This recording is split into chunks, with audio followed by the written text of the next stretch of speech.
मित्रांनो शेवटचा rock patch चढतोय.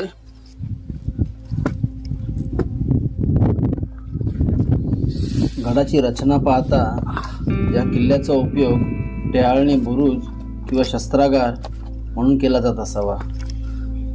एकदम अरुंद वाटा आहेत आणि मागे बघू शकता हे सगळे माथेरानमध्ये डोंगररांग आहे. इथे फायनल पॅच कंप्लीट करतोय.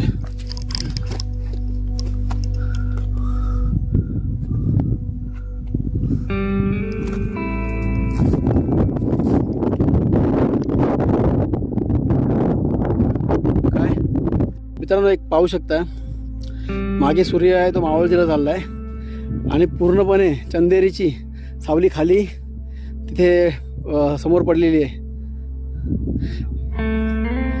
भयानक. आणि मित्रांनो समोर पाहू शकता तिथे तो झेंडा आपल्याला तिथपर्यंत जायचं आहे.